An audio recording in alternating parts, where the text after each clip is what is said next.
各位親愛弟兄姊妹，大家好！今日咧係2025年嘅10月16號，係啦，10月16號，禮拜星期四嘅晚上喺度咧，好高興同大家又聚埋一齊咧，係為以色列祈禱。呢個係希福協會嘅中東禱告會，我哋今日主要係為以色列禱告啦。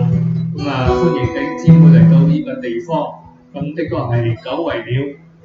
願下邊嘅時間，我哋能夠係同心為以色列禱告。首先咧，我哋先係有詩歌嘅敬拜，我哋請林耀才長老帶領我哋有一首嘅詩歌嚇。你個人交俾長老啦。我哋接住邀請你一同嘅敬拜，我哋一齊站立敬拜我哋嘅主名主耶穌。耶穌自己嘅宣告嘅，無論係乜嘢乜都係奉主名而嚟嘅，係應當稱頌嘅。你就會預備好未？我哋一齊敬拜主。無論係乜嘢乜都係，無論係乜嘢都係，無論係乜嘢都係，哈利路亞，無論係乜嘢都係。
主為我哋嘅耶穌，因為你為我哋嘅寫實，因為你嘅愛讓兩下紅日，讓你實現咗，你就實現咗，讓我哋彼此之間嘅相愛。同時佢哋冇份，大家會有；同時佢哋冇諗過，原來上帝咁樣問，今日你何等嘅愛？那天的道路不對，是我們的心或來對你；和那背影我們不對，是我們的心或來對你；和那背影我們不對，是我們的心或來對你；和那背影我們不對，是我們的心或來對你。基督人何以偉大？啦啦啦啦啦啦啦啦！呀，啦啦啦啦啦啦啦啦啦，你们马头阿玛尼，谁不阿唱跳阿达？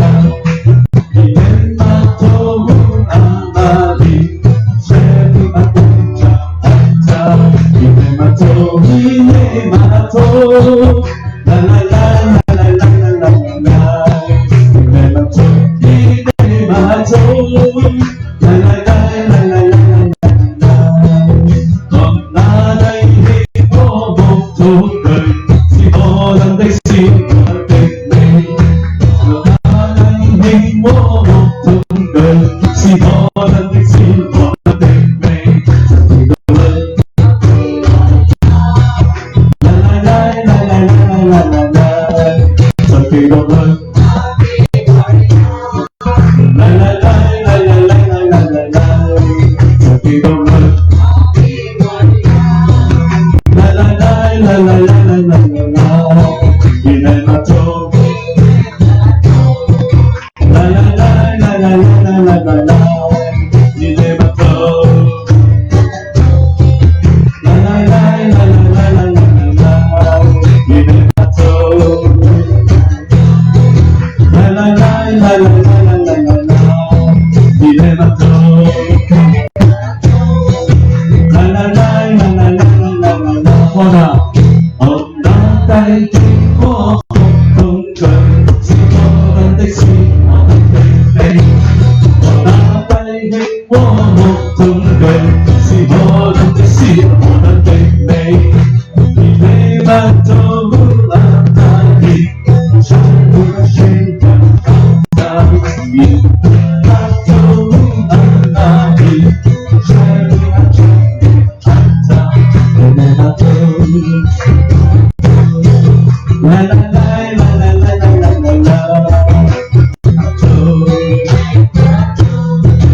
來來來來來來來來來，再記落去。來來來來來來來來來，再記落去。來來來來來來來來來來，來來來來來來來來。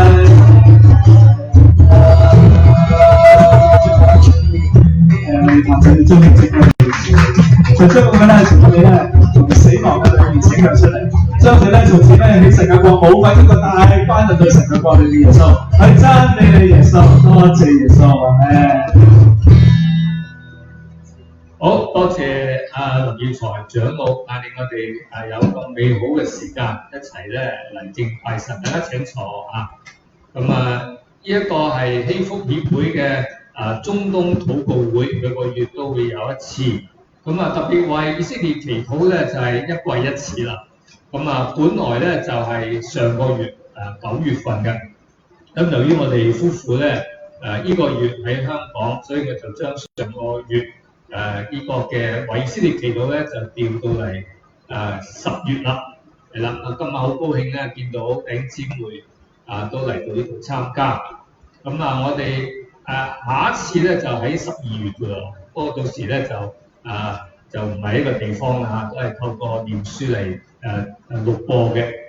咁今晚咧一個係希福嘅聚會，所以弟兄姊妹歡迎你喺我哋當中咁就後邊咧係有個奉獻箱㗎咁大家按照感動咧都可以喺奉獻上支持希福喺呢方面嘅服侍。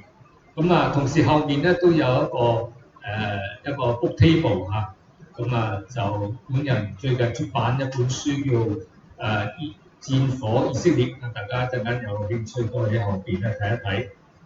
多謝主。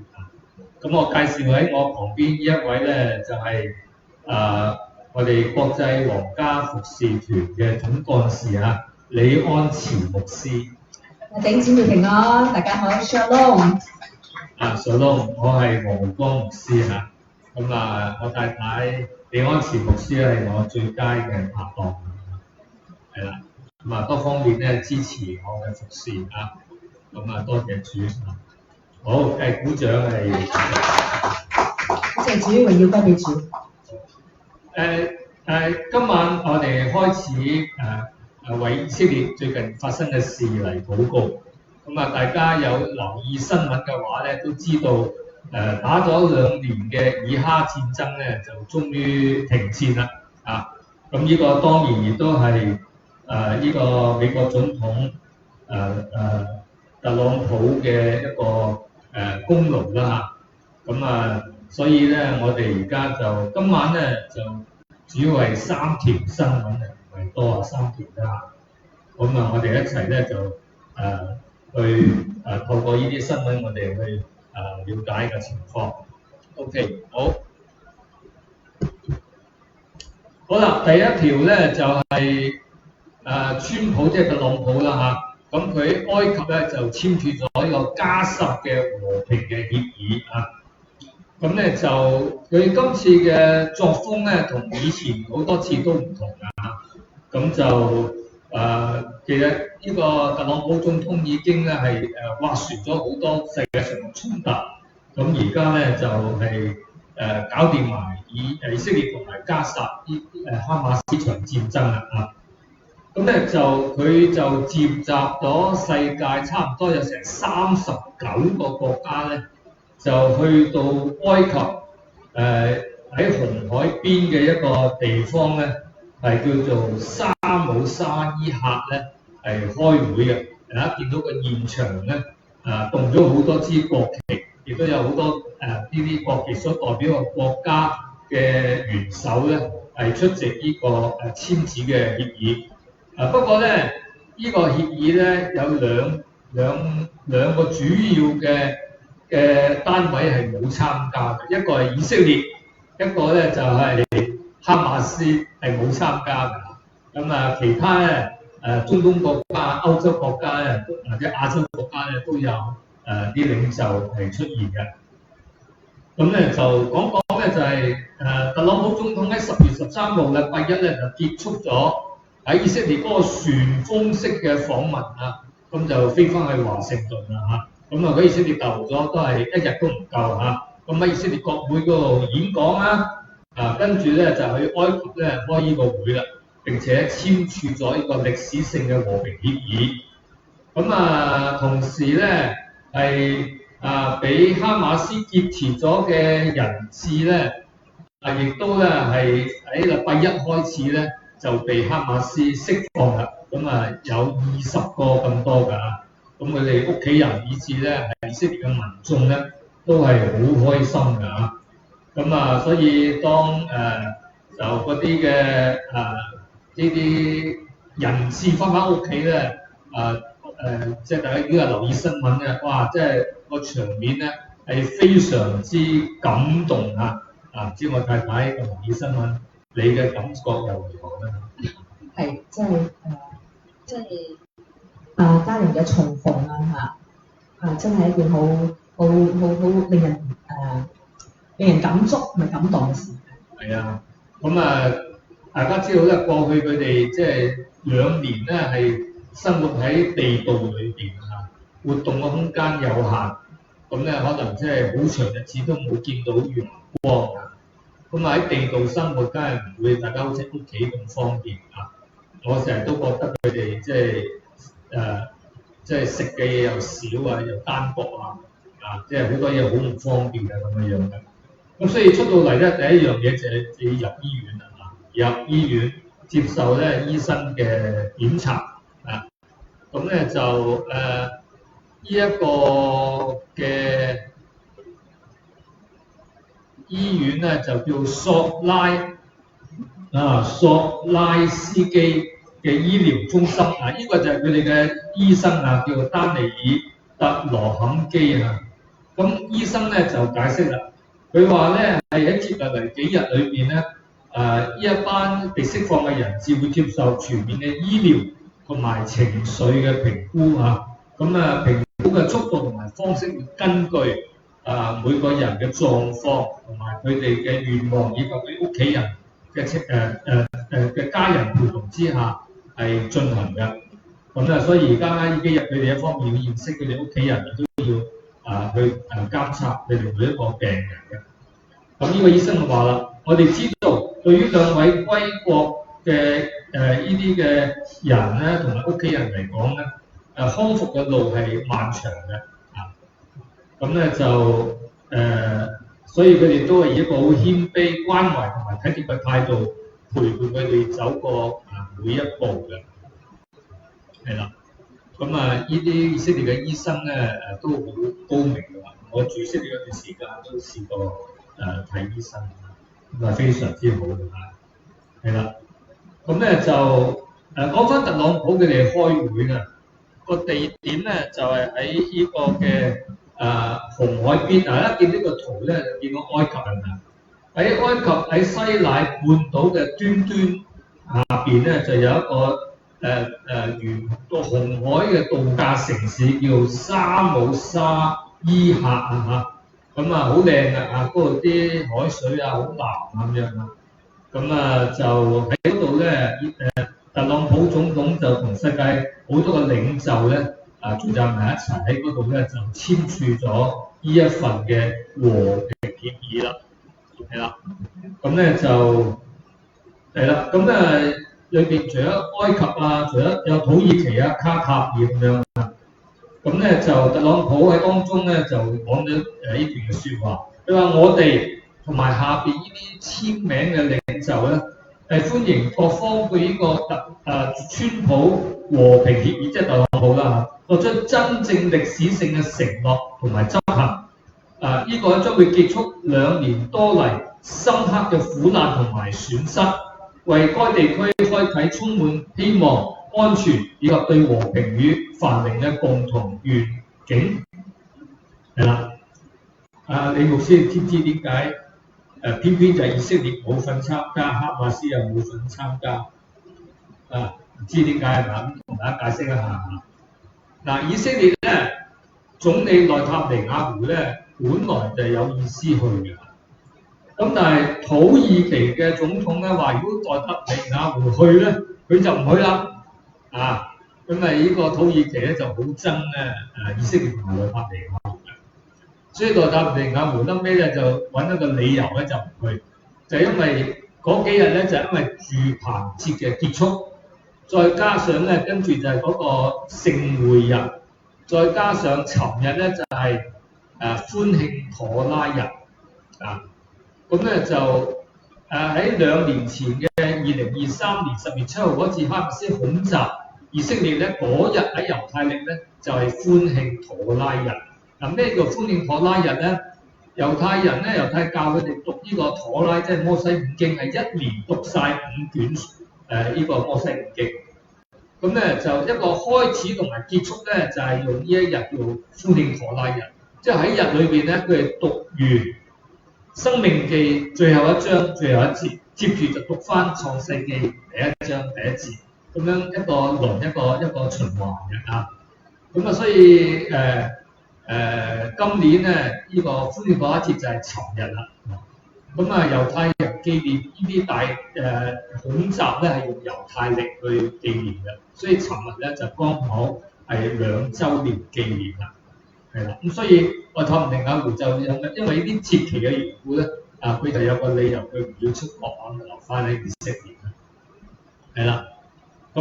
哈馬斯點解又唔能夠參加咧？第一，佢係恐怖組織，佢唔係一個國家嚟。因為佢係恐怖組織咧，其實佢第一冇資格參加呢啲咁嘅會議。第二咧就係根本哈馬斯對特朗普提出嗰20點咧，佢唔係點都同意，佢即係話同意某幾點有啲咧就係保留唔同意。咁所以咧而家即係特朗普都冇花時間同佢周旋，反而係結合咗世界39個國家，用呢30個國家簽名喺呢個和平協議裏邊咧，形成一個好大嘅一個背後嘅力量咧，即係話呢啲力量係挺咩咧？挺和平即係唔係挺呢個哈馬斯咯？所以哈馬斯變咗就好孤立，係嘛？而當中呢啲簽名國家好多都係阿拉伯國家嚟，亦都有好多伊斯蘭國家，包括印尼都係啊。因此咧，成個勢咧，外交嘅嗰個態勢咧，就係要你停火，係要你放下武器，係要你交出人質，所以喺咁樣情況之下咧，哈馬斯係喺呢個外交上邊咧係完全受到孤立嘅因此特朗普今次出呢一招咧其實咧就係一個大包圍逼到咧哈馬斯係要去妥協嘅就係咁嘅意思啦。嗰個地方係嗰個埃及呢個城市係旅遊嘅城市嚟嘅，好靚揀喺嗰度咧開會好，咁咧就特朗普就宣布啦，佢話呢一日佢話呢一日咧就係整個地區以至全世界人民辛勤工作、奮鬥、期盼同埋祈禱嘅一日。佢話喺過去一個月裏邊咧，佢哋所做嘅一切，我認為係難以想像嘅，冇人會諗到呢一切係會發生。隨住我哋啱簽署咗個歷史性協議咧，數百萬人嘅祈禱終於得到回應啦。我諗弟兄姊妹咧都係過去呢2年經常都祈禱咧，就希望呢個戰爭早日結束嘅。係啦，我同我太太每月主持呢個嘅新聞祈禱會咧，都係為呢樣嘢祈禱咁感謝主終於咧係即係個漫長戰爭係打完啦哈馬斯就釋放廿個呢啲新華嘅人質啦，你估下以色列要用乜嘢交換條件咧？係去令到呢個會達成啦用2000個巴勒斯坦嘅嗰啲嘅即係謀殺犯嚟到去交換。冇錯啦，即係話以色列咧係拉咗唔少啲恐怖分子，啲兇手咧係坐緊監。咁但係咧而家協議咧，以色列要放大概2000個呢啲恐怖分子要放佢哋走。咁你諗下，哈馬斯放20個人質，以色列要放2000個囚犯，你睇下個比例係咪好得人驚啊？而嗰啲囚犯係手上沾滿咗屠殺猶太人嘅血液。呢啲係兇手嚟嘅，但係哈馬斯所釋放係嗰啲係大部分都係平民，係普通人嚟。所以你話邊個蝕底啊？其實以色列係蝕底。呢個而家係咁，以前都係咁。呢2年裏邊咧，都曾經釋放過一啲人質。以色列咧係釋放大量都係過千、2000嘅囚犯出去。因此咧，即係呢個咧，我自己覺得咧有啲放虎歸山。因為呢啲放咗出去嘅囚犯，佢會唔會咁乖同你和平共處咧？咁呢個真係一個疑問嚟㗎係啦。咁所以咧，大家見到係啦，呢度話哇2000個嗰啲囚犯。好，我睇翻嗰張嘢先啦。係啦，呢幅相咧就係放咗之後咧，當然當地嘅巴勒斯坦人就好歡迎、好開心即係佢哋能夠得到釋放啦係啦，以色列釋放咗之後咧，表面上而家兩邊咧都停戰啦，冇打啦不過喺加薩咧，其實咧係繼續咧係有啲即係有呢啲嘢發生嘅。就係加薩啲哈馬斯咧係公開處決一啲加薩人，佢哋懷疑啲加薩人咧係幫以色列嘅。因為而家以色列撤軍，咁根據以色列要撤軍，即係本來以色列已經控制咗呢個區域，但係因為而家佢要撤軍咧，哈馬斯又控制翻呢啲地方，控制翻嘅時候咧，哈馬斯我哋叫秋後算賬，對付翻佢哋自己加薩嘅人。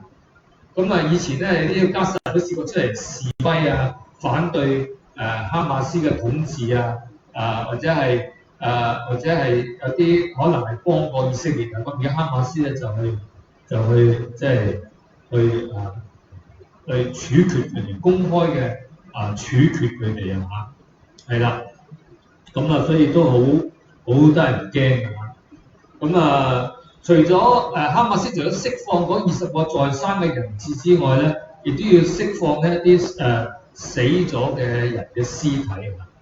咁啊，應該要俾交翻嚟，應該有28具屍體嘅。但係問題就係而家佢咧即係開頭交出4具，跟住又交出幾個啊。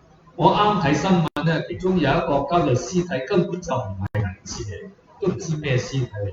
因為以色列一收咗之後咧，就會幫佢驗嗰啲 DNA， 咁就發覺咧唔對路啊。所以哈馬斯即係有啲欺騙嘅手段，同埋哈馬斯話有啲屍體揾唔到啊，交唔到俾你啊咁樣。咁啊以色列咧就話你今日違反咗停戰協議，停戰協議講到明咧，你要交還晒所有呢啲已經死咗嘅人嘅屍體啊，咁所以呢個咧係即係好即係殺賴人哋，而家哈馬斯殺賴啊！咁啊，即係你聽咗之後，你覺得點啊？即係咁樣。唔係好想睇，因為都係一直都係咁。係啊，哈馬斯一直咧都係即係應承呢啲嘢，後嚟又唔算數咁樣，揾啲理由喺度拖啊。不過問題係傳媒唔報導呢啲消息。哦，係喎，係咪大家有冇傳媒聽到呢啲消息？可能都唔知啊。係啦，咁啊喺呢一個美國咧有個節目咧係 CBN 啊，叫700 Club 啊，香港以前叫做700同樂會啊。咁咧嗰個主持人咧就訪問咗其中一個人質嘅妻子啊，呢個妻子叫做咧沙利米娜拉維，就佢嘅先生啊叫做奧姆里嚇。咁啊就係呢幅相啊！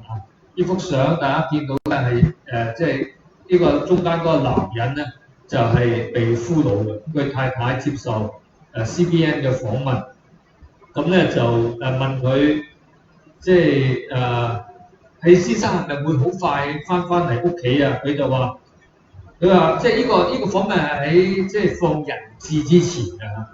佢話未到最後嘅一刻咧都唔知嘅啊！但係咧，我真係好希望咧見翻我老公奧姆利咧能夠翻嚟。咁咧就所以主持人咧就為佢祈禱啊。佢話：我哋會同你一齊向耶和華祈禱，希望你能夠再次聽到兩個女能夠嗌爸爸咁樣啊！再一次咧能夠見到你先生你丈夫嘅眼裏邊嘅笑容，願呢一切都能夠發生。願神對你滿有仁慈，滿足你嘅心願，願呢一切都好快發生啊！結果咧呢個訪問係上個禮拜訪問嘅，結果禮拜一咧就佢先生終於翻屋企啦啊！終於同屋企人團聚啦啊！真係好感恩㗎。係啦，咁咧就我哋讀一節聖經啊！點解我揀呢個帖撒羅尼迦前書5章3節咧？因為特朗普話咧，今次簽呢一個嘅協議咧，係為中東帶嚟長久嘅和平，係要消除咧恐怖主義啊！咁咧所以咧，如果真係落實去執行嘅話咧，應該中東咧個戰火就應該停，因為主要呢啲針對以色列咧，一個個都打敗。哈馬斯而家基本上係打敗，珍珠黨又敗咗啦，呢個伊朗又敗咗啦，咁而家剩翻喺也門嘅胡塞組織，唔知會唔會仲打以色列啊？咁所以咧基本上咧就平息㗎啦。OK 但係咧呢個帖撒羅尼迦前書5章3節啊，我請阿李牧師讀呢啲聖經啊。人正說，我一齊讀下，預備起。人正說平安穩妥嘅時候，災禍忽然臨到他們，如同產難臨到懷胎嘅婦人一樣，他們絕不能逃脫。帖撒羅尼迦前書5章3節。嗱，我解聖經，可能你認為我咧係太過悲觀，因為咧中東以色列同呢啲阿拉伯國家嘅紛爭咧，即係已經係過100年歷史嘅事。咁咧就佢哋之所以針對以色列，因為佢哋想消滅以色列人，消滅以色列。呢個係佢哋第一係佢哋伊斯蘭嘅信仰，第二係佢哋呢啲政治組織嘅宗旨嚟。所以佢答唔到咧係唔會罷休。咁而家即係打親都輸咧，佢哋可能係會靜落嚟啊。咁咧佢哋而家未有咩實力，但係會唔會將來又有再次有恐怖襲擊咧？呢個我哋當然唔想有啊，但係都有可能係會發生。咁所以聖經話咧，當人話平安穩妥冇事嗰陣時咧，係災禍係忽然臨到佢哋。嗱，好似2年前哈馬斯恐襲以色列咧，啲人都覺得當時係平安穩妥冇事喎。嗰個突襲係突然間發生，以色列係防不勝防啊！於是咧係死咗成2000幾人。所以好多嘢咧係唔係你能夠預料得到嘅。好，我哋就一齊為呢樣嘢祈禱，或者我先祈禱，一請阿李牧師都為呢件事禱告。我哋頭先咧啱啱咧唱嘅詩歌就係Baruch haba Shem Adonai 同埋願你物中呼馬拉鹽，意思就係我哋歡迎主喺呢一個我哋嘅所禱告嘅地方，同埋我哋所處嘅地方咧嚟到去掌權去歡迎主。所以我哋咧一齊歡迎主喺以色列地同埋喺呢一個加薩嘅地方。並且我哋祈禱嘅就係呢兩個兄弟，或者咧呢加薩嘅人民啦，或者係嗰啲哈馬斯咧，能夠真係遇見耶穌悔改，以至咧能夠喺耶穌人裏邊咧係和好嘅嚇。咁啊請黃師先。好，神喺以色列好多人而家好開心，因為新還嘅人質係翻屋企啦。但以色列亦都有啲人咧係唔開心，因為佢哋有啲人質係死喺呢個加薩，甚至有啲屍體而家未能夠交翻嚟。仲有加薩人亦都唔敢開心，因為而家哈馬斯當以色列軍隊撤退咗之後，佢哋咧係佔領翻嗰啲地方，實行呢個鐵腕嘅統治。甚至咧而家公開處決一啲佢哋懷疑反抗佢哋嘅人。所以整個加薩而家又陷喺一個恐怖嘅氣氛裏邊。所以我哋禱告，甚願加薩嘅苦難能夠快快終結，亦都祝福特朗普總統同埋世界呢啲領袖39個國家嘅人咧，簽署咗呢份嘅協議，能夠帶俾呢個地區有一個平安嘅時間，亦都俾加薩人有一個環境，能夠咧真係可以脫離哈馬斯恐怖嘅統治。主求主你帶領呢件事情，我哋仰望喺你嘅手中，奉耶穌基督嘅名禱告，阿門。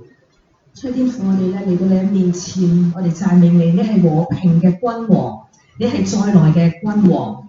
主啊，嗰啲凡投靠你嘅，凡倚靠你嘅，佢哋什麼好處都不缺，並且佢哋有和平嘅君王成為佢哋嘅牧者，佢哋不至於缺乏。我哋奉耶穌名祝福以色列猶太人。主啊，係更深嘅遇見耶穌，就係佢哋嘅兄弟，就係嗰個咧被殺嘅，佢哋認出咧佢咧係會再來翻嚟，並且咧係有釘痕嘅。主啊，我哋咧嚟到祈禱，願呢段嘅呢20幾個家庭，佢哋生命嘅裏邊佢哋咧嘅喜樂成為咧成個以色列嘅嗰個祝福。當佢哋歡慶妥拉節嘅時候，我哋歡迎聖靈喺以色列呢個地方大大嘅嚟到運行。主，我哋咧當你哋主啊，聖靈啊，你嘅道、你嘅真理成為咧佢哋嘅亮光，成為佢哋嘅拯救，願意更多嘅猶太人以色列能夠遇見耶穌。以色列就係與神去咧摔跤嘅人啊，佢哋咧要直接嘅嚟到去與神 encounter 嘅，亦直接咧與神咧嚟去接觸嘅，直接咧要可能咧與神咧嚟相交嘅。我哋奉耶穌名祝福以色列如此嘅嚟到進入佢哋嘅命定，更多嘅猶太人去遇見耶穌，更多嘅猶太人俾神咧摸着。主，我哋多謝你讚美你。主啊哈馬斯，佢哋嘅名字主啊，原來希伯來文嘅意思就係暴力，就係恐怖。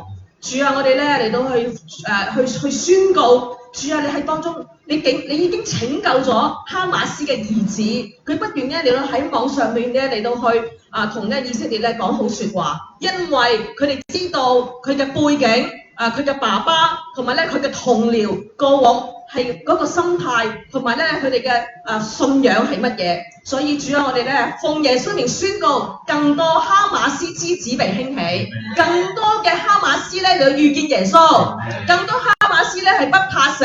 主啊，呢段嘅時間，主啊，佢哋係唔係殺以色列人咧就殺同胞㗎啦，所以主啊，我哋咧好難過，但我奉耶穌名宣告，哈馬斯喺呢一個嘅加薩裏邊，更多嘅人民咧係咧勇敢，因為佢哋遇見耶穌，因為佢哋相信耶穌，因為佢哋能夠有耶穌嘅保護，以至呢個政權奉耶穌名宣告，主啊瓦解，主啊你點樣嚟到擊殺呢一個嘅呢一個嘅以斯帖嘅當時候嘅哈曼，同樣今日主你亦親自嘅嚟幫助以色列去自己保護自己嘅時候，主啊佢哋嚟得着神你自己嗰個嘅祝福，得着神你嗰個嘅能力嚟到自己保護自己。佢哋一直都係自己要咧為住生存嘅緣故，佢哋保護自己，但係呢個世界咧就係咁樣嘅嚟到去污名化呢個以色列。主啊，我哋知道以色列唔係咧啱晒嘅，佢唔係完美。但係神啊，我哋話咧，我哋祝福以色列有生存權，祝福以色列能夠邁向喺耶穌基督裏邊有生命，並且得更豐盛。你又奉耶穌名祝福加薩裏邊嘅人民。主啊，佢哋去得着咧神你自己嗰個嘅恩典啊！當咧特朗普宣告咧呢一個嘅加薩咧可以得到釋放，加薩咧停戰嘅時候，有好多人民咧係好開心，所以主啊，我哋祝福保護嗰啲主啊保護咧加薩裏邊嘅居民，主啊祝福佢哋不再成為人盾，祝福佢哋咧不再咧嚟到去咧喺哈馬斯嘅嗰個恐怖嘅嗰個政權嘅裏邊咧受苦。我哋奉耶穌名宣告祝福，阿門。Amen。不如咧睇下幫手，呢度有個咪擺喺中間，一祈禱唔好淨係我哋。係啦，我哋下一次係啦，我哋有個咪頂姊妹，你哋有係啦，頂姊妹，如果我哋歡迎你係上前都參與禱告。咁如果你要祈禱，呢度都有個咪。唔知個咪着唔着喎？唔知有冇聲？係啦，咁咧都可以上前咧嚟禱告㗎。OK， 好，而家我哋分享下邊一則新聞啦。今日3則新聞就而家第2則啊。好啦，呢一則咧就係人質講述佢哋喺加薩遭受嘅酷刑同埋折磨啊。咁有一個人質就話佢係被關喺加薩地下好深嘅隧道裏邊，喺黑暗裏邊咧係被敲啊，即係好似手扣住咧。住咗2年咁耐，你諗下好陰功啊！即係啲隧道係好窄㗎嘛，又見唔到光線，喺黑暗裏邊。另一個話佢完全咧係被隔離就哈馬斯佢哋咧就故意令到佢飢餓，所以佢體重咧減輕咗40%。骨瘦如柴，仲有啲話咧係遭受到嚴刑嘅拷打，時刻咧處喺危險之中。呢啲都係咧喺禮拜一得到釋放嘅20個人質裏邊講述嘅一啲嘅可怕經歷。就喺2年前，哈馬斯佢哋入侵以色列南部。將呢啲人咧俘虜咗入呢個嘅加薩啊！咁而家咧就有幾個例子可以講啦。第一個咧就係36歲嘅呢個叫埃爾卡納布克博特啊！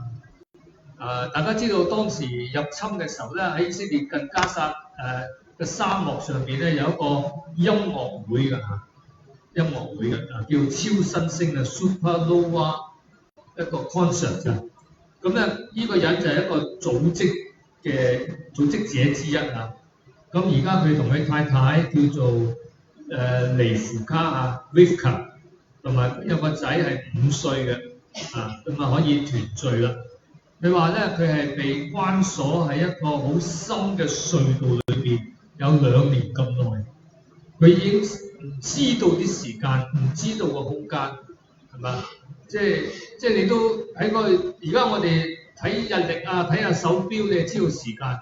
但係你喺嗰個地方，你根本都唔知過咗幾耐嘅日子啊，見唔到光線啊，係好慘啊！咁佢太太亦都講，即係佢丈夫被囚嗰2年，佢哋咧，咁啊，佢丈夫後尾講翻咧，曾經因為有時哈馬斯都會俾佢哋睇下一啲電視㗎，即係啲心理戰啊嚇，係啦，咁咧就見到話屋企人喺集會上咧係呼籲，希望佢能夠得到釋放一啲咁嘅照片咧，啊佢話都睇到啊，咁咧佢就話喺佢被釋放前幾日咧，哈馬斯就開始俾好多嘢俾佢食，即係要養翻肥佢啦，係啦，咁但以色列已經警告啊，一個人長期飢餓咧，唔可以即刻食咁多嘢㗎啊！咁但係哈馬斯唔會唔理你㗎，係要你嗌，即係過去就餓到佢骨瘦如柴，而家突然間要俾好多嘢俾佢食啊！咁啊，即係其實都好危險啊！結果佢平安啊，係啦。咁佢太太咧就禮拜2就講啦，佢話即係尋日即係佢丈夫到釋放嗰日啊，佢話。尋日我丈夫得到釋放，見翻佢。尋日嗰一日咧，比我哋結婚嗰日，比我哋個仔出世嗰日更加令人感動啊！即係好似結婚已經係好開心，個仔出世又好開心。而家見翻個丈夫咧，嗰種嘅喜樂咧、喜悅咧，係再次出現啊！所以咧，佢即係呢個人得到釋放之後，佢忍不住係要即係攬下個仔啊，係啊，攬下個老婆，攬下個仔啊，係啦啊，所以個場面咧的確係好有意思嘅，好感動啊！好啊，另外呢一對啦呢一對咧就係男嗰個兩個都被俘虜㗎嚇，男嗰個咧係前日得到釋放，佢嘅名叫阿維納坦奧爾啊。佢個女朋友咧就係路亞阿爾加馬尼啊，咁咧特別呢個女仔咧係有一半血統係華人血統，佢媽媽係中國人，佢爸爸係猶太人啊，所以你睇佢樣咧係成個中國人嘅樣啊。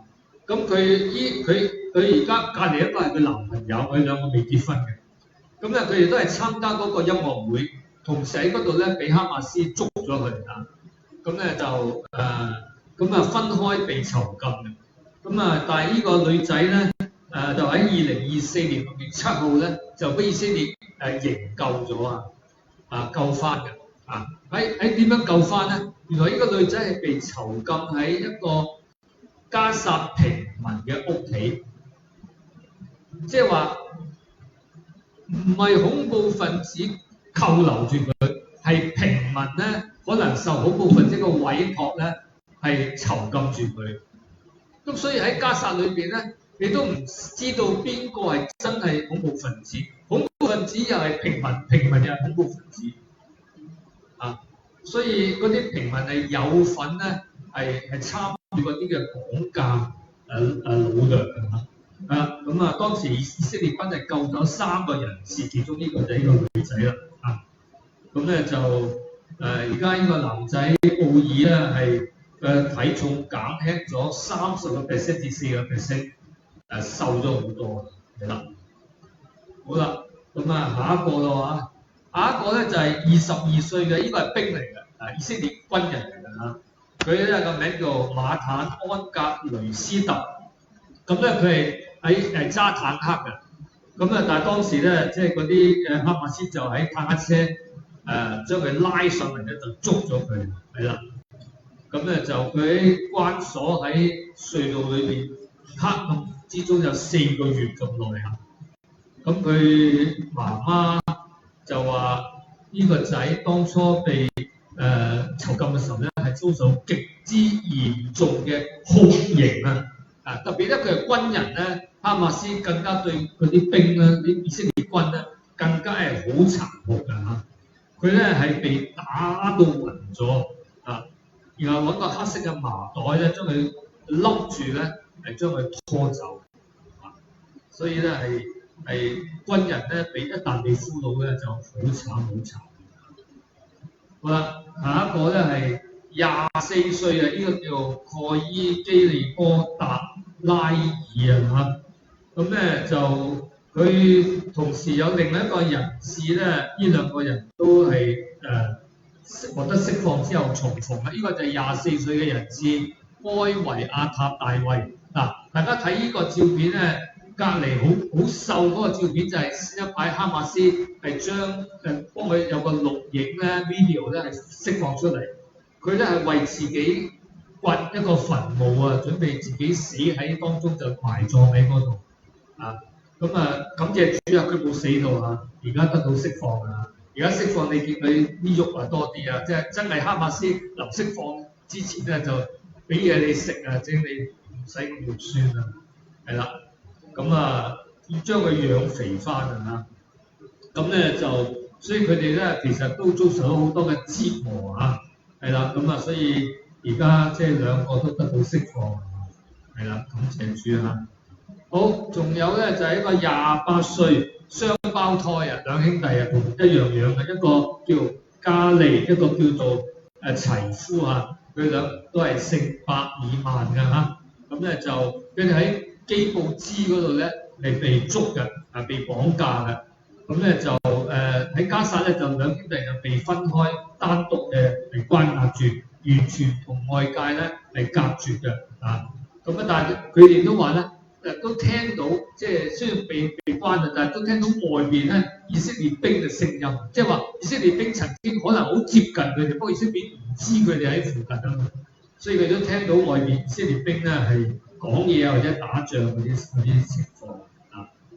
好啦，仲有一個48歲嘅奧姆里米蘭啦，就係頭先咪影咗佢同佢太太嘅嚇，咁咧而家佢有2個細蚊仔，呢款就係翻到屋企。同啲細蚊仔重逢啊，係啦，咁咧就呢度咧講佢喺加薩關押有20個地方啊，即係喺呢2年裏邊移動喺唔同嘅地方啊嚇，有時主要喺地底，有時又會喺地面啊嚇。咁但係呢一個奧姆里咧，佢自己係一個指壓按摩師嚟㗎，係啦，咁但係識得煮飯，所以哈馬斯就揾佢做廚師煮嘢食啊！有時咧就同佢打牌添啊，即係打牌即係啲啤牌啊，唔係喂香港人嗰啲麻雀打牌唔係嗰啲啊，係啦。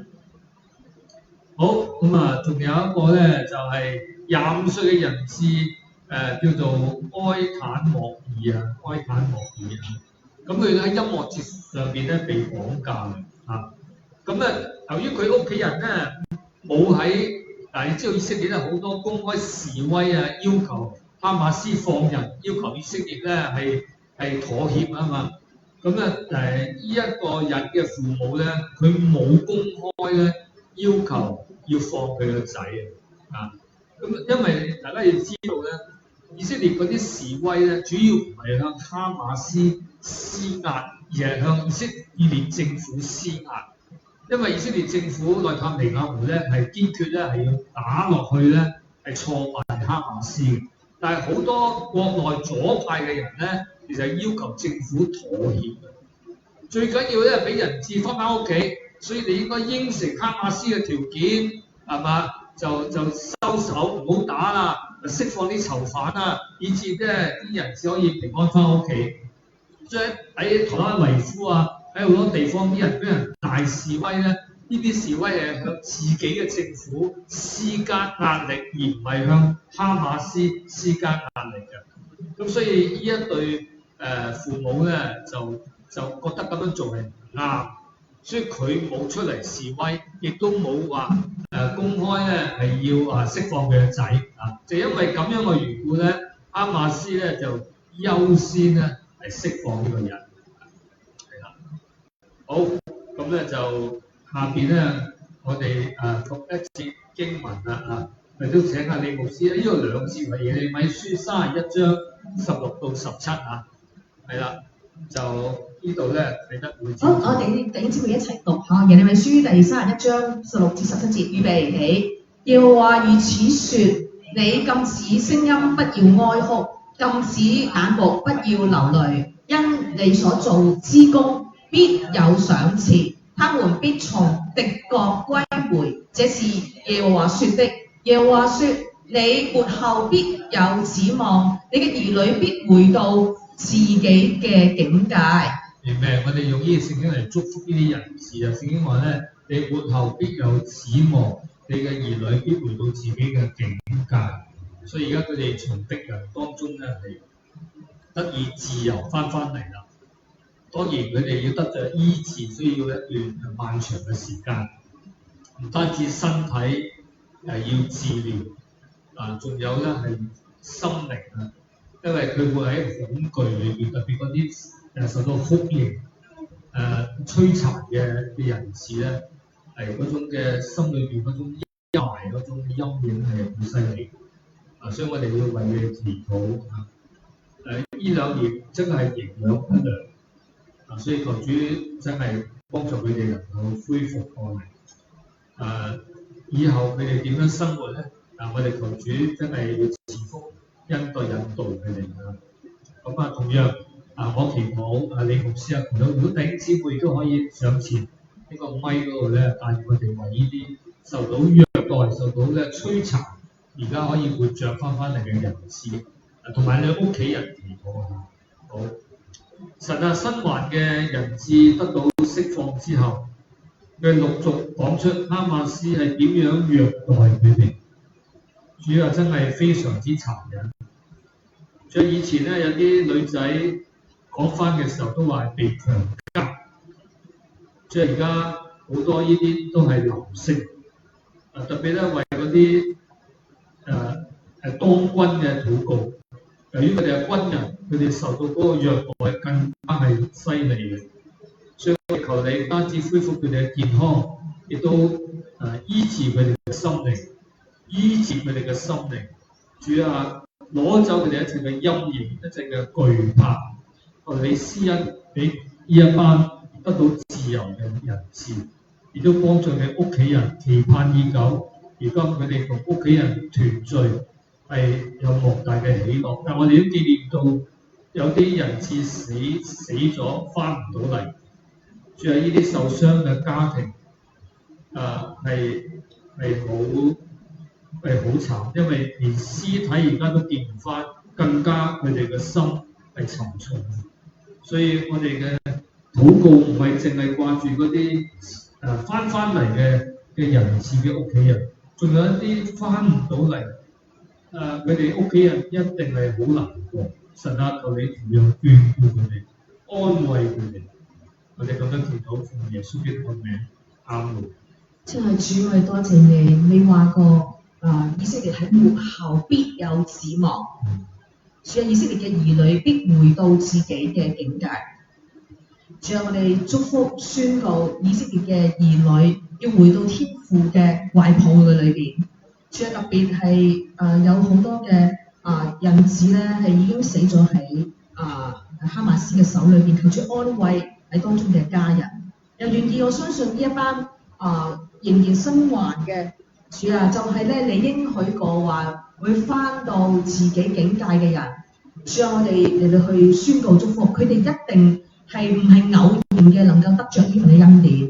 所以我祝福佢哋能夠進入天父旨意嘅人生嘅命定，祝福佢哋能夠大大嘅嚟到俾主你自己嚟到使用。我哋宣告主啊，啲生還嘅人質同埋佢哋嘅家屬。主啊，佢哋深深嘅嚟到去喺呢啲嘅殘酷同埋咧呢一個呢啲嘅陰霾嘅裏邊咧，去得到醫治，又祝福死去嘅嗰啲嘅人質嘅家屬，願佢哋嘅心裏邊得到安慰。主啊，作為外邦人，主啊，我哋回應神你自己嘅吩咐就係安慰你嘅百姓。主啊，願意以色列得到安慰。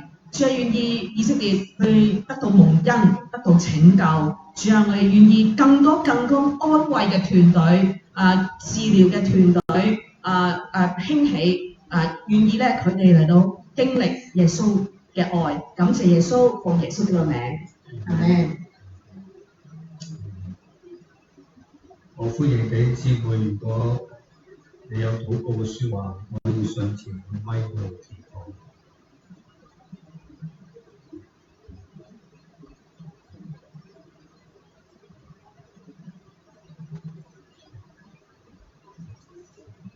自有永有嘅神啊，我哋歡迎你。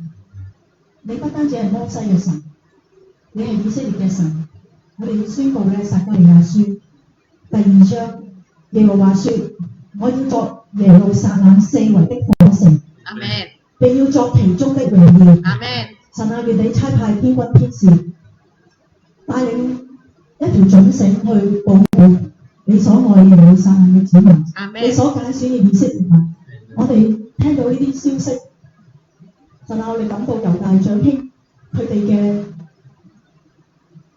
慘痛，就如同我哋一樣，因為我哋外邦人得到救恩係因着去拒絕你，我哋向你認罪，我哋代表猶太人向你認罪，求你赦免猶太長兄，赦免以色列人，佢唔明白你，但係求神幫助佢哋喺讀妥拉嘅時候，神啊，你親自向佢哋顯明你嘅心意，如同好似摩西一樣。神啊，你嘅光要照亮喺每一個讀妥拉嘅每一個猶太人以色列民。神啊，祈禱你保護安慰每一個人質，無論佢哋係身體軟弱，佢哋心靈受到虐待嘅，願主你釘痕嘅手觸摸佢哋嘅患處。阿們。主耶穌，我願你嘅刑罰使佢哋耶路撒冷得平安。阿們。神啊，我哋好想你而家就係個平安臨到每一個呼求你嘅阿拉伯人，甚至乎喺加薩地方嘅人民。神啊，都好想你咁樣去，你嘅愛子耶穌嘅釘痕嘅手咁樣去撫摸醫治佢哋，好叫佢哋好感受到主耶穌唯有你無條件咁樣去拯救佢哋，讓我哋嘅心眼得開，耳朵聽見，聽啊以色列，聽啊以色列，耶穌翻嚟啦！主多謝你成為我哋嘅王，亦都成為耶路撒冷猶太嘅王。多謝主聽我哋同心嘅禱告，奉主名求，阿們。阿們。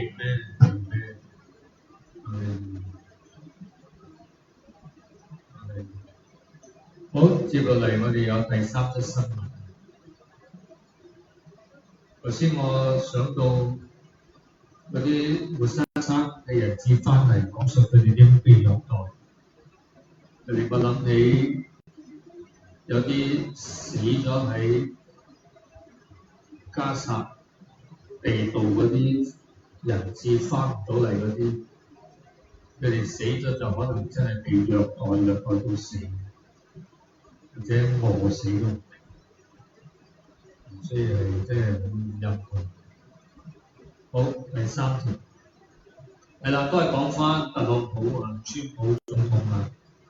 佢話咧，如果哈馬斯唔解除武裝咧，美國將迅速甚至可能暴力地採取行動。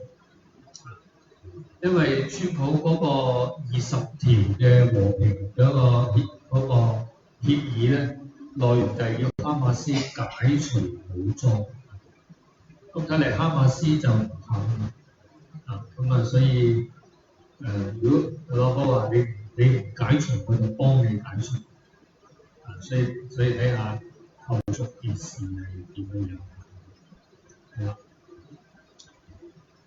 咁呢樣嘢就喺10月14號咧，係禮拜2白宮裏邊咧，即係特朗普就咁樣講啊，就即係首先咧，因為知道特朗普嘅作風就係先禮而後兵，乜都可以同你坐低傾，傾唔掂你唔跟咧，或者你唔服咧就打嘅，好似同伊朗都係先坐低傾，點樣可以核子方面達成一個協議，不過伊朗唔合作唔聽咧，咁好啦，咁就唔傾啦，唔傾以色列咪炸伊朗，而家都係啦。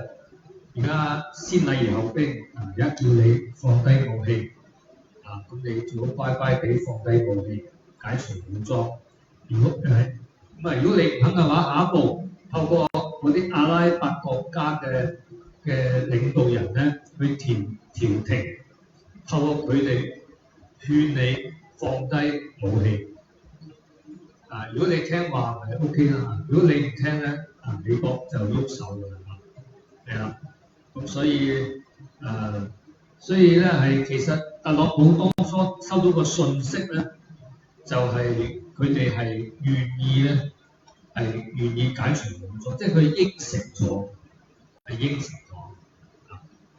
咁應承咗之後會唔會守住諾言咧？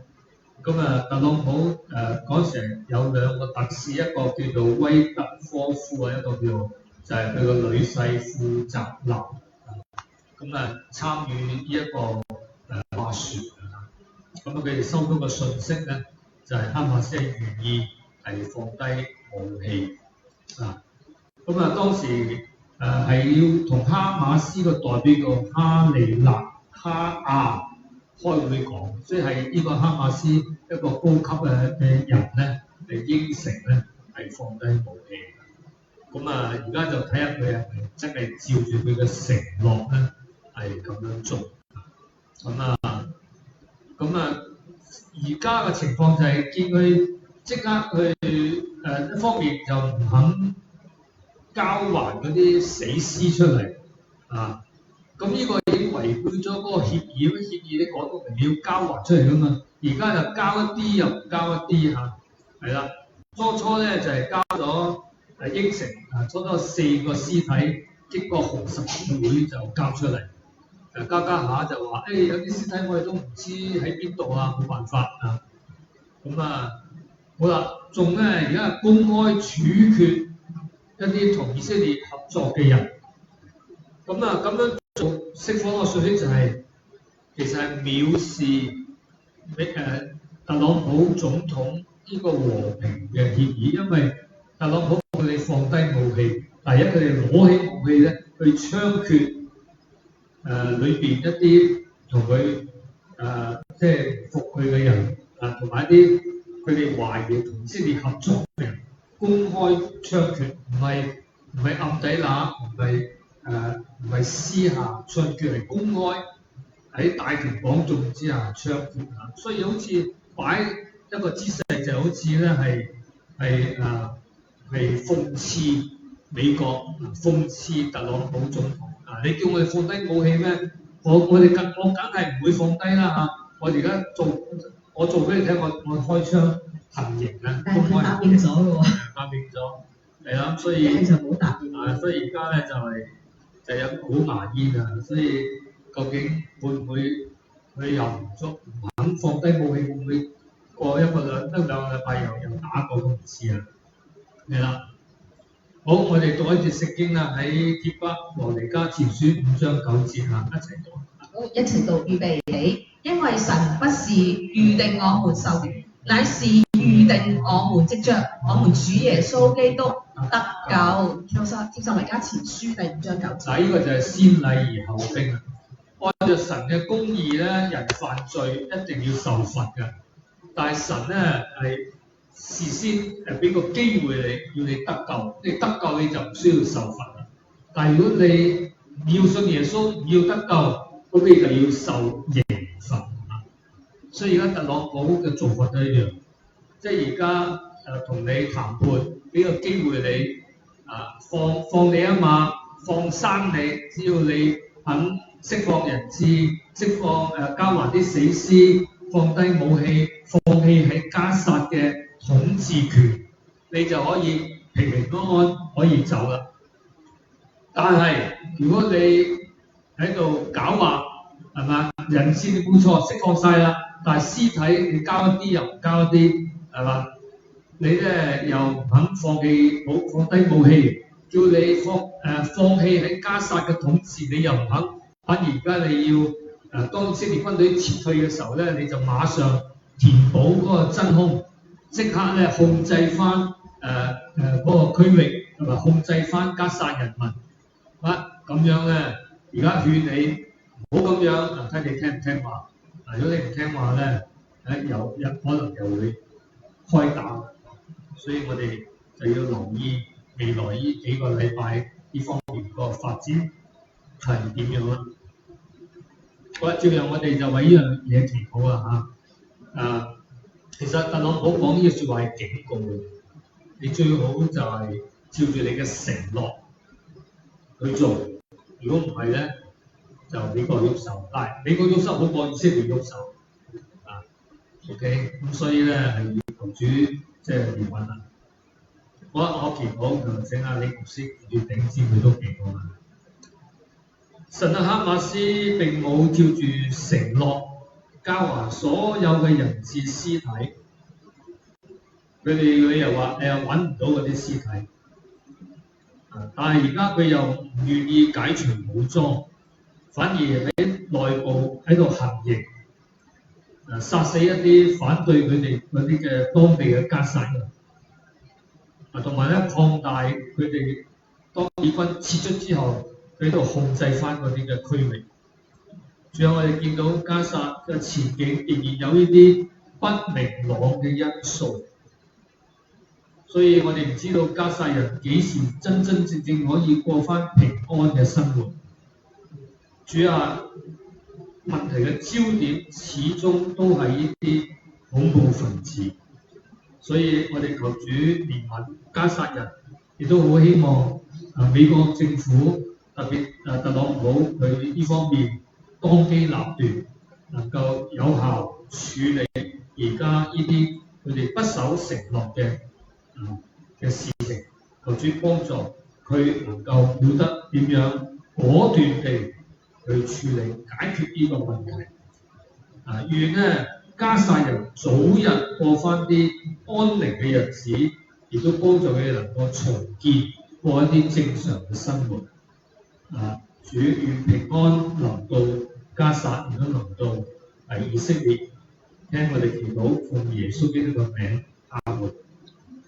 就住我哋心裏邊深深感受到疲乏。面對呢2年嘅嗰個嘅爭戰，見到咁多加薩人真係咧死於呢個戰爭，又見到咧咁多嘅以色列猶太人咧死於呢個戰爭。其實有900幾個軍人就因為咧喺呢個營救嘅過程裏邊咧，你會喪生。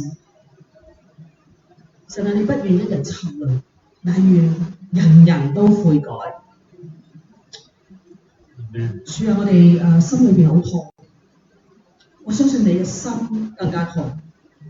主啊，你嘅心係咧唔想咧呢啲嘅殺戮，呢啲嘅平民咁樣嘅嚟到去無端端嘅嚟到犧牲。主啊，我奉耶你嘅名去宣告祝福。主啊，消滅嗰啲真係咧殺戮人嘅嗰啲嘅權勢。主，我哋咧祈禱奉耶穌嘅名，主以致喺加薩同埋以色列地得到安舒。我哋知道咧呢個係恐怖嘅，係一個咧殺戮嘅靈。主啊，呢個唔係從你而嚟嘅，所以我奉耶穌名，主啊，你解放、你釋放喺當中，係呢一個嘅恐怖主義同埋咧呢啲嘅黑暗嘅權勢所扭論底下，呢個咁樣嘅局勢能夠得到平息。主啊，喺以色列，我哋知道喺佢嘅科技、喺佢哋嘅能力嘅裏邊，其實可以一擊即中，唔使打咁長，就因為喺當中好多平民。所以我哋主啊，你係明白，你係了解。主啊，你以生命為寶貴，猶太人佢哋係好重視生命。主啊，佢哋個普拉佢哋知道，主我哋亦喺當中真係憐憫，喺呢個咁長2年嘅一個過程嘅裏邊，好多人精神受損。主你嚟親自嘅嚟做醫治嘅工作，主你醫治你嘅百姓，你醫治加撒裏邊嘅人。主多謝你將恐怖嘅主義、恐怖嘅組織，主啊嚟到去剷除。主啊，我哋唔知我用咩方法，因為用人嘅方法已經盡咗力啦。而世界上邊主你嚟親自嘅嚟到保護，親自嘅憐憫，叫你嘅百姓嚟到知罪悔改。主啊，叫猶太人知罪悔改，以致主你能夠你能夠有空間嚟到俾佢哋知道，你就係嗰位真正嘅得勝同埋拯救者。主，我哋求你嘅憐憫大嘅臨在，感謝耶穌，奉耶穌嘅名。Amen。我歡迎弟兄姊妹到前邊帶領我哋禱告。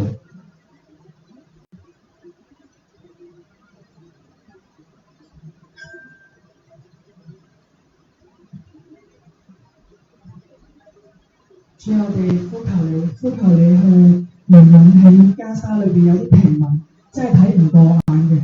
主啊，佢哋為你犧牲，神啊，我哋都去呼求你，當呢一啲恐怖分子要去處決佢哋嘅時候，神你攔阻，你攔阻，神啊，我就奉耶穌嘅聖名宣告你咒詛呢一啲恐怖分子，亦都讓到呢班恐怖分子嘅異象而冇見到耶穌基督，讓佢咧完全嘅去降服。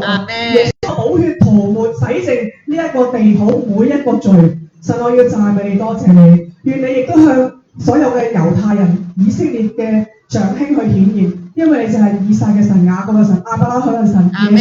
耶穌就係佢哋嘅彌賽亞。耶穌你就興起我哋為我哋嘅長兄禱告嘅時候咧，你激動佢哋嘅心啊，亦都讓佢哋可以知道咧，有好多嘅基督徒喺列國嘅裏邊為佢哋禱告，為佢哋守望，激動佢哋嘅心，要知道咧，佢哋嘅獨一嘅神咧係唔會離開佢哋嘅，眼目唔會離開佢哋嘅。主，我哋讚美，我哋多謝你，奉耶穌基督得勝名求，阿門。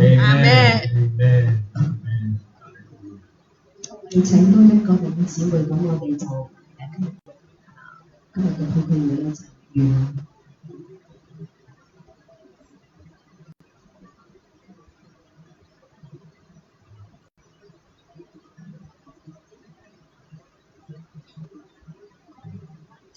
主啊，我哋咧祈禱，求主你興起禱告嘅心。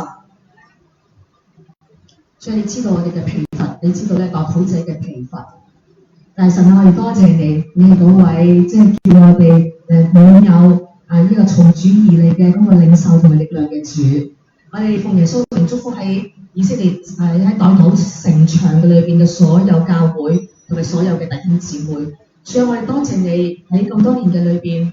主啊，我哋呢個祈禱會已經係第15年嘅侍奉。我哋見到弟兄姊妹就係咁樣嘅嚟到為主嚟到擺上膝頭哥嘅禱告，同埋咧喺呢個當中帶領住教會，為住教會嚟到禱告，我哋獻上衷心感恩。我哋奉耶穌名宣告祝福，主啊，香港嘅教會要成為羔羊嘅教會。主啊，香港嘅教會唔要成為山羊嘅教會。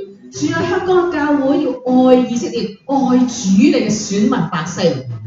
主啊，你好愛亞巴伯人，你俾佢咁多豐富嘅資源，所以我奉耶穌名祝福。主啊，呢啲加撒嘅朋友，加撒嘅平民百姓，主啊，佢哋咧可以喺阿拉伯嘅嗰個嘅佢哋嘅兄弟咁20幾個嘅呢個阿拉伯國家裏邊，佢有棲身之所。主啊，我哋祝福在呢啲加撒嘅不再成為100幾年嘅難民，不再成為難民，呢一個咁樣嘅要令到以色列咧成為一個好傷腦筋嘅一個問題。主啊，願阿拉伯嘅世界佢哋自己負翻佢哋自己兄弟嘅責任。主啊，我哋多謝你，我哋讚美你。主啊，又奉耶穌名宣告，主啊，喺呢一個嘅網絡嘅世界嘅裏邊，我哋宣告祝福，有更多正確嘅新聞，真正嘅、真實嘅、真相嘅新聞嚟到流傳，嚟到廣傳。主有蒙騙嘅靈要離開我哋香港，蒙騙嘅靈要離開我哋亞洲，蒙騙嘅靈要離開咧美國。主啊，我哋咧宣告，主啊，俾我哋咧代禱者係被保護嘅，佢哋所收到嘅信息係咧係真相嚟嘅，以至我哋嘅禱告係準確嘅。主，我哋願意同你一齊站喺你嗰邊，同主你一齊，唔同你嚟到去敵對啊！所以主，我哋咧嚟到多謝你，你用永遠嘅愛嚟到愛你嘅子民百姓，同樣你用永遠嘅愛，主嘅遵守你同亞伯拉罕、以撒同埋雅各嘅永約。主啊，我哋多謝你，我哋讚美你，我哋宣告喺呢度，我哋宣告弟兄姊妹，我哋代禱嘅同工。主啊，喺香港城牆嘅裏邊，喺以色列禱告城牆，同埋咧喺中東世界裏邊禱告嘅一班嘅弟兄姊妹，佢哋被保護嘅，佢哋喺神嘅住喺主嘅全能嘅蔭下，主啊，滿有亮光，滿有咧權柄，滿有咧按住神嘅話語嚟到去宣告祝福，以致佢哋我哋禱告人都如你所講嘅，祝福以色列嘅必蒙福。主啊，我哋外邦嘅世界要豐盈，要成熟，以致我哋預備好等你再翻嚟。主啊，我哋多謝你垂聽我哋嘅禱告，奉耶穌基督嘅名，阿門，阿門。好，弟兄姊妹，多謝大家係參與今日我哋喺呢個地方舉行嘅為以色列祈禱啊！我哋唔單止為以色列禱告，亦都為當地嘅阿拉伯人禱告啊！咁啊，而家打完仗咧，有一個和平嘅環境啊！我哋都祝福咧係一切嘅仇恨咧可以放低啊！阿門。共同咧為美好嘅家園去建立同埋重建，阿門。重建嗰啲破碎嘅，重建嗰啲受傷嘅，願主都平安臨到當地，臨到猶太人，臨到阿拉伯人。阿門。我想咧做統計。呢度咧有啲朋友咧，我哋識咗好多年㗎啦嚇。我想知咧呢度咧有冇弟兄姊妹你一路咧嚟收緊以色列新聞祈禱會嘅每個月嘅嗰個直播嘅禱告啊嚇？有冇收到嘅請舉手。冇收到有兩位冇收到嚇。冇收到嘅你可以咧喺後邊咧，我哋有個單嚇，有一個嘅可以你哋簽低你哋嘅姓名啦，同埋你嘅電話，我哋可以咧 WhatsApp。